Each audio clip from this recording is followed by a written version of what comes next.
आरव बेटा, मेरी चिंता मत कर, मैं ठीक हूँ। तुम सुबह से मेरे पास बैठे हो। जंगल से लकड़ियाँ ले आओ, शायद उन्हें बेचकर आज घर का चूल्हा जल जाए। माँ, आप हर बार यही कहती हैं कि आप ठीक है, लेकिन मैं देख रहा हूँ कि आपकी तबीयत दिन ब दिन बिगड़ती जा रही है। अगर मेरे बस में होता, तो मैं पूरी दुनिया की दौलत लाकर आपके कदमों में रख देता। मुझे बस आपकी मुस्कान वापस चाहिए। बेटा, दौलत से बड़ा इंसान का दिल होता है। याद रखना, चाहे कितनी भी मुश्किल आ जाए, कभी किसी का बुरा मत करना। भगवान देर से सही, लेकिन अच्छे लोगों का साथ कभी नहीं छोड़ते। हे भगवान, अगर सच में कहीं कोई चमत्कार है, तो मुझे आज उसका रास्ता दिखा देना। मैं अपनी माँ को इस हालत में और नहीं देख सकता। माँ, मैं जंगल से लकड़ियाँ काटने जा रहा हूँ। आप अपना अच्छे से ख्याल रखना, समय पर दवा खा लेना। मैं जल्दी ही वापस आ जाऊंगा। भगवान ने चाहा तो आज कुछ ज्यादा लकड़ियाँ मिल जाएंगी।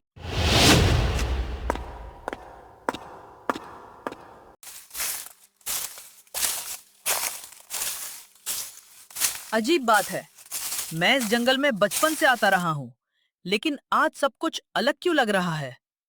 ऐसा लग रहा है जैसे कोई मुझे देख रहा हो, या फिर कोई मुझे अपने पास बुला रहा हो। कौन है वहां? अगर कोई है तो सामने आओ। मैं किसी का बुरा करने नहीं आया। मैं तो सिर्फ अपनी माँ की मदद के लिए लकड़ियाँ लेने आया हूँ। ये कैसी रोशनी थी? क्या जंगल में कोई खजाना छिपा है, या फिर गांव वालों की कही हुई वो रहस्यमयी कहानी सच थी?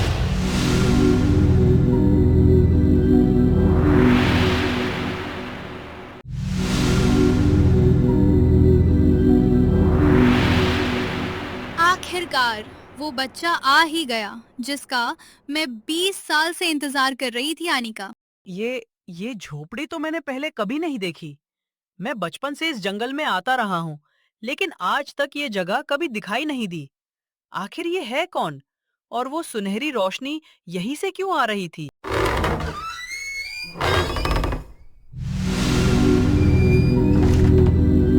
डरो मत बेटा, मैं तुम्हारा ही इंतजार कर रही थी। आ, आप कौन हैं? और आपको कैसे पता कि मैं यहाँ आने वाला था? मैंने तो आपको पहले कभी नहीं देखा। मैं तुम्हें तब से जानती हूँ जब तुमने पहली बार अपनी माँ की उंगली पकड़कर चलना सीखा था। ये ये कैसे हो सकता है? आप मेरे बारे में इतना सब कैसे जानती हैं?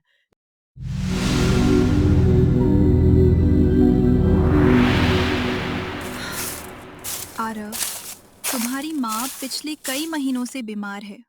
तुम हर रोज जंगल में लकड़ियाँ काटते हो, लेकिन दवा के पैसे पूरे नहीं पड़ते। हाँ, ये सच है। लेकिन ये सब आपको कैसे पता? क्योंकि मैं इस जंगल की रखवाली करती हूँ। इस जंगल में आने वाले हर इंसान का दिल मुझे दिखाई देता है, और तुम्हारे दिल में सिर्फ अपनी माँ की चिंता है, लालच नहीं। अगर आप सचमुच इतनी शक्तिशाली हैं, तो मेरी माँ को बचा लीजिए। मैं बदले में जो कहेंगी वो करूंगा, चाहे अपनी जान ही क्यों ना देनी पड़े। अपनी जान देना आसान होता है बेटा, लेकिन अच्छे इंसान बने रहना सबसे कठिन परीक्षा होती है। मैं हर परीक्षा देने के लिए तैयार हूँ, बस मेरी माँ ठीक हो जाए।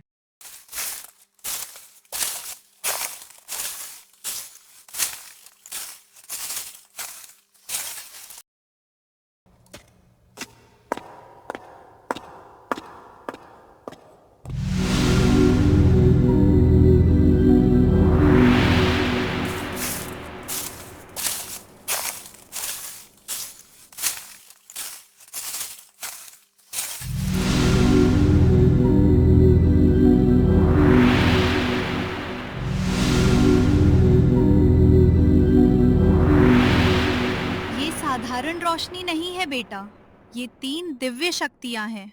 हर शक्ति तुम्हारी एक परीक्षा लेगी। अगर तुम्हारा मन सच्चा हुआ तो ये तुम्हारा साथ देंगी, लेकिन अगर तुम्हारे दिल में जरा भी लालच आया तो यही शक्तियां तुम्हारे खिलाफ हो जाएंगी। दादी, क्या सचमुच ये मेरी किस्मत का फैसला करेंगी? नहीं बेटा, तुम्हारी किस्मत का फैसला ये नहीं, तुम्हारे कर्म करेंगे। आरव, आज से तुम्हारी पहली परीक्षा शुरू होती है, लेकिन याद रखना, मैं तुम्हें कभी नहीं बताऊंगी कि परीक्षा कब शुरू होगी और कब खत्म होगी। अगर तुम्हारा दिल सच्चा है तो तुम बिना जाने भी उसे पास कर लोगे। दादी, मुझे किसी इनाम की इच्छा नहीं है। अगर मेरी हर सांस मेरी माँ को बचाने के काम आ जाए, तो वही मेरे लिए सबसे बड़ा पुरस्कार होगा। यही बात तुम्हें दूसरों से अलग बनाती है बेटा। लेकिन याद रखना, कभी कभी इंसान की सबसे बड़ी परीक्षा तब होती है जब उसे लगता है कि कोई उसे देख नहीं रहा। कुछ दूर जाने पर उसे हल्की हल्की रोने की आवाज सुनाई देती है।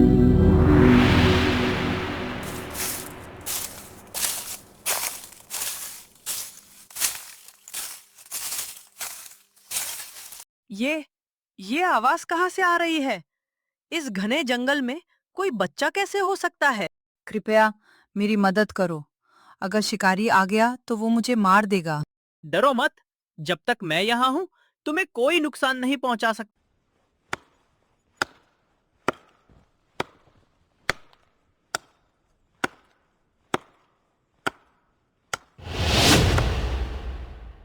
तुमने आज मेरी जान बचाई है। मैं ये एहसान कभी नहीं भूलूंगी। एहसान मत कहो। मुसीबत में किसी की मदद करना इंसानियत है। अब जल्दी भागो, कहीं शिकारी वापस ना आ जाए।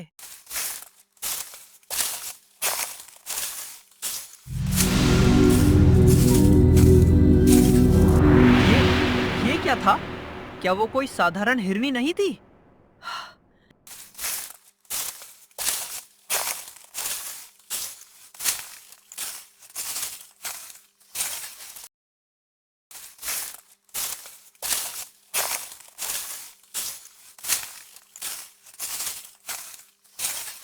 अरे, तुम कौन हो?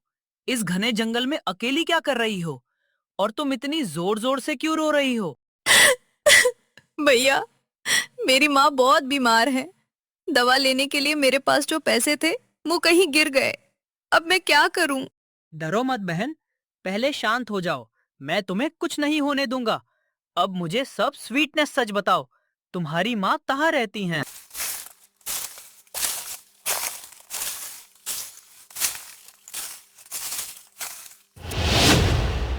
आरव, तुमने दया और ईमानदारी की परीक्षा पास कर ली। अब आखिरी परीक्षा बाकी है और यही तय करेगी कि तुम इस जादू के योग्य हो या नहीं। दादी, मैं तैयार हूँ। चाहे परीक्षा कितनी भी कठिन क्यों ना हो, मैं पीछे नहीं हटूंगा।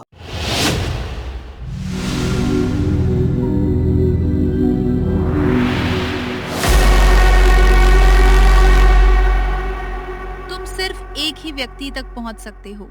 अगर पहले अपनी माँ को बचाओगे तो ये बच्चा गिर जाएगा।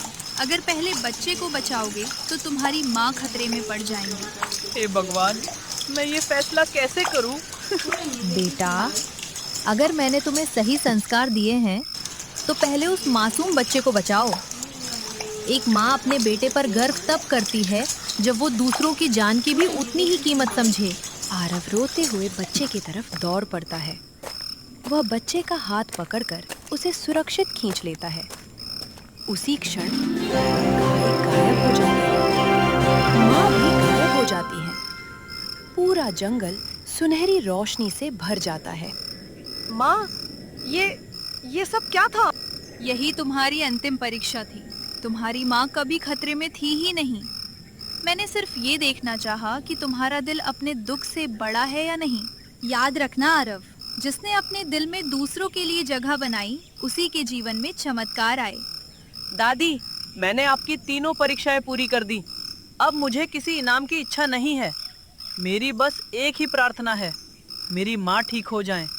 अगर मेरी हर परीक्षा का फल मेरी माँ की मुस्कान है, तो मेरे लिए वही दुनिया का सबसे बड़ा खजाना होगा। आरव, तुम्हारी तीनों परीक्षाएं पूरी हो चुकी हैं। तुमने दया, ईमानदारी और त्याग तीनों में खुद को सच्चा साबित किया है।